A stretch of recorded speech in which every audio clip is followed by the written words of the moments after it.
गजाननं भूतगणादिसेवितं कपित्थजम्बूफलचारुभक्षणम् उमासुतं शोकविनाशकारकं नमामि विघ्नेश्वरपादपङ्कजं।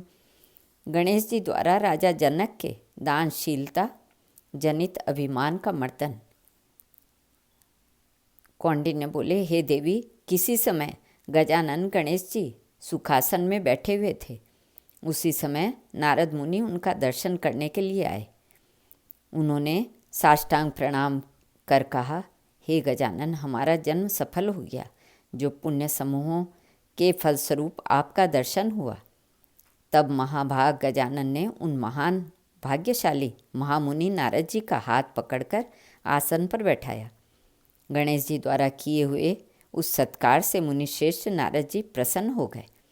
तदंतर नारद जी ने उन गणाधिपति गणेश जी से कहा कि मेरे हृदय में जो आश्चर्य व्याप्त है उसे निवेदन करने के लिए मैं आया हूँ। तत्पश्चात उनको प्रणाम कर मैं आपको प्रणाम कर पुनः चला जाऊँगा। गजानन बोले, हे मुनीश्वर, तुमने कौन सा आश्चर्य देखा है? तुम्हारे हृदय में क्या है? उसे तुम विशेष रूप से बतलाओ। नारद जी बोले, हे देव, मिथिलापुरी में जनक नाम के एक श्रेष्ठ राजा हैं। वे अत्यंत प्रतिष्ठा संपन्न, दानी तथा वेद वेदांग में परगामी विद्वान हैं। वे दीन दुखियों को, अंधों और दरिद्रों को बहुत सा धन प्रदान करते हैं। याचक उनके जो जो मांगते हैं वे सब कुछ उनको प्रदान करते हैं। इस महान आश्चर्य को देखने के लिए मैं उनके राजभवन गया। मैंने उनसे इस प्रकार कहा कि हे नृपश्रेष्ठ, तुम धन्य हो। भगवान गजानन तुम्हारे द्वारा चिंतित वस्तु को तुम्हें प्रदान करते हैं। तब उन्होंने गर्व से कहा, हे मुनिश्रेष्ठ, मैं ही त्रिलोकी का ईश्वर हूँ। मैं ही दान देने वाला हूँ और मैं ही दान दिलाने वाला हूँ। साधन स्वरूप सब कुछ मैं ही हूँ। नारद जी बोले, हे गजानन, मैंने उनके इस प्रकार के वचन सुनकर क्रोधपूर्वक कहा, ईश्वर के अतिरिक्त जगत का कर्ता अन्य कोई नहीं है। हे राजन, तुम यह धर्म का दंभपूर्ण आचरण क्यों कर रहे हो? हे पुण्यात्मन, थोड़े ही समय में मैं तुम्हें इसका प्रमाण दिखा दूंगा। हे गजानन, इससे इस प्रकार कहकर मैं आपके पास चला आया। मुनि कौंडिन्य बोले, नारद मुनि के इस प्रकार के वचन सुनकर उन परमात्मा गणेश जी ने अर्ध अलंकार और चंदन सहित दिव्य पुष्पों से उनका पूजन किया। मुनि भी उनसे आज्ञा लेकर बैकुंठ में भगवान विष्णु के पास चले गए। गजानन गणेश जी सर्वज्ञ होते हुए भी राजा जनक की भक्ति की परीक्षा लेने के लिए निंदनीय वेश धारण कर मिथिला गए।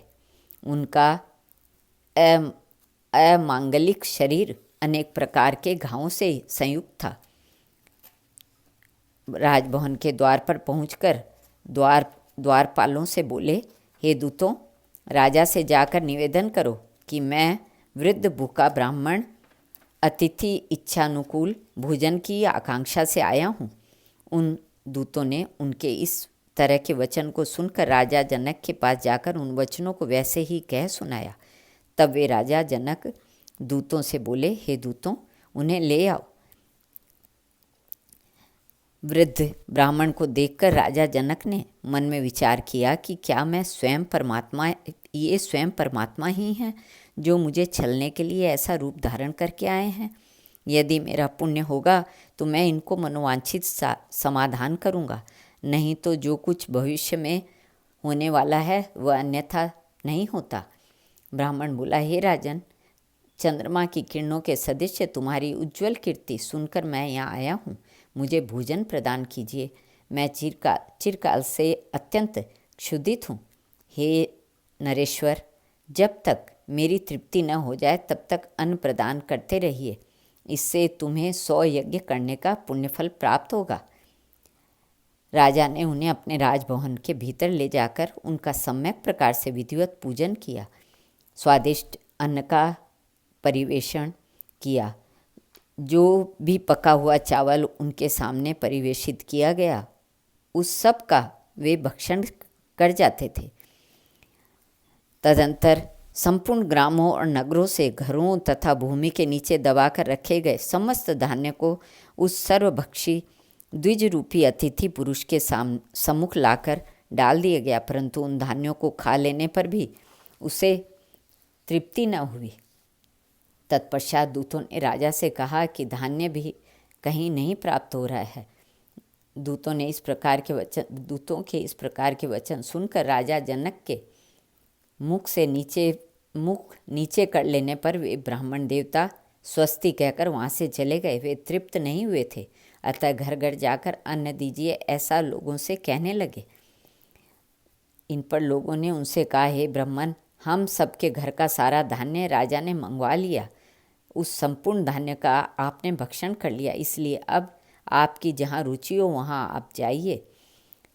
कौंडिन्य बोले, लोगों के मौन हो जाने पर भ्रमण करते हुए उन द्विजश्रेष्ठ ने विरोचना और त्रिशिरा नामक ब्राह्मण दंपत्ति के सुंदर भवन को देखा। वे श्रेष्ठ तदंतर वे सभी प्रकार के गृहोपकरणों से रहित और धातु पात्रों से हीन उस भवन में गृह स्वामी की भांति प्रविष्ट हुए। कौंडिन्य बोले, हे प्रिय, उन दोनों के लिए पृथ्वी ही आसन और आकाश ही ओढ़न था।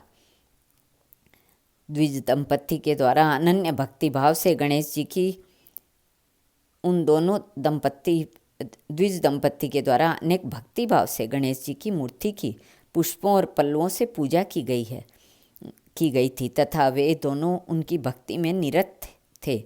तब उन्होंने उन दोनों से कहा, हे निष्पाप द्विज दंपत्ति, जो बात मैं कह रहा हूँ उसे सुनो। मिथिलाधिपति महाराज जनक की दान विषयक कीर्ति सुनकर मैं भूख से अत्यंत पीड़ित होने के कारण तृप्ति की कामना से यहाँ आया था, किंतु उन्होंने मुझे तृप्त नहीं किया।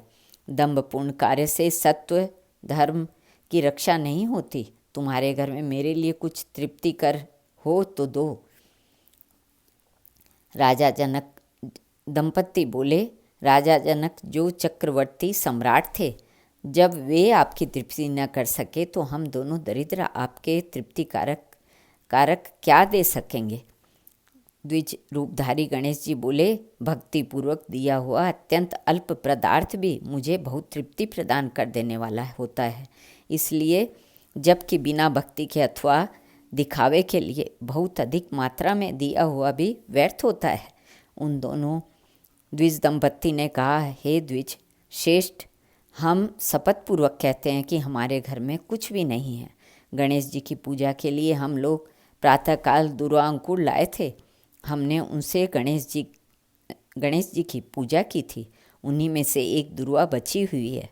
द्विज रूपधारी गणेश जी बोले, भक्तिपूर्वक दिया हुआ एक दुर्वा अंकुर भी मेरे लिए तृप्तिकारक होगा, अतः उसे ही दे दीजिए। विरोचन ने उस दुर्वा अंकुर में शाली चावल और गोदुग्ध से निर्मित खीर, अनेक प्रकार के पकवानों, व्यंजनों तथा चाट कर एक चूस कर खाए जाने वाले विभिन्न भोज्य पदार्थों की भावना करके उन्हें उसे दिया था। उसे ग्रहण करके उन ब्राह्मण ने उसका परम प्रसन्नता से भक्षण किया। विरोचन ने कहा, भक्तिपूर्वक दिए हुए उस एक दुर्वा अंकुर से उन द्विज श्रेष्ठ की जठराग्नि तत्क्षण शांत हो गई। उन्हें तत्काल परम शांति की प्राप्ति हो गई। तदंतर तृप्त हुए उन द्विज ने हर्षपूर्वक त्रिशरा को गले लगा लिया। उन द्विज ने अपना वह कुत्सित रूप त्याग दिया और गजानन गणेश जी के रूप में प्रकट हो गए। उनका वह स्वरूप चार भुजाओं से युक्त कमल के समान नेत्र वाले और दंड सदृश सूंड से सुशोभित था। उन्होंने अपने हाथों में कमल, परशु, माला और दांत धारण कर रखा था। उनके सिर पर महामूल्यवान मुकुट और सुशोभित था और उनके कान स्वर्ण कुंडलों से अलंकृत थे। उन्होंने दिव्य वस्त्र धारण कर रखे थे और उनका श्री विग्रह दिव्य चंदन से अनुलिप्त था। प्रसन्न मन वाले उन गजानन गणेश जी ने उन दोनों द्विज दंपत्ति से कहा कि जो जो तुम्हारे मन में इच्छित कामनाएं हों उनके लिए शीघ्र वर मांग लो। उन दोनों द्विज दंपत्ति ने कहा, हे देव, हम दोनों का जहाँ भी जन्म हो वहाँ आप में दृढ़ भक्ति बनी रहे, अथवा हमें इस अत्यंत दुष्ट संसार सागर से मुक्ति प्रदान कर दीजिए। हे गजानन, हम दोनों के मन में अन्य किसी वस्तु की अपेक्षा नहीं है।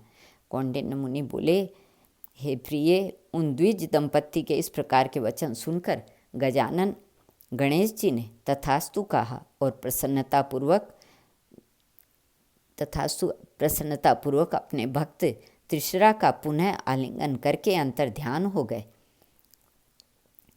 हे आश्रय, असंख्य व्यंजनों का भक्षण करने पर भी जो परमात्मा तृप्त नहीं हुए, उन्हें एक दुर्वा अंकुर से परम तृप्ति की प्राप्ति हो गई। इसी कारण से मेरे द्वारा गणेश जी को दुर्वा का भार अर्पित किया जाता है। इस प्रकार मैंने दुर्वांकुर समर्पण संबंधी मंगलमयी महिमा का तुमसे सम्यक रूप से वर्णन कर दिया। इसका श्रवण संपूर्ण मनोभिलषितों को प्रदान करने वाला है।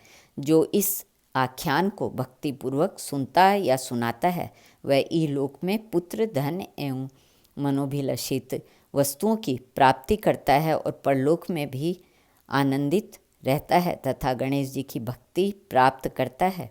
निष्काम भक्त मुक्ति की प्राप्ति करता है। श्री कृष्णार्पणमस्तु।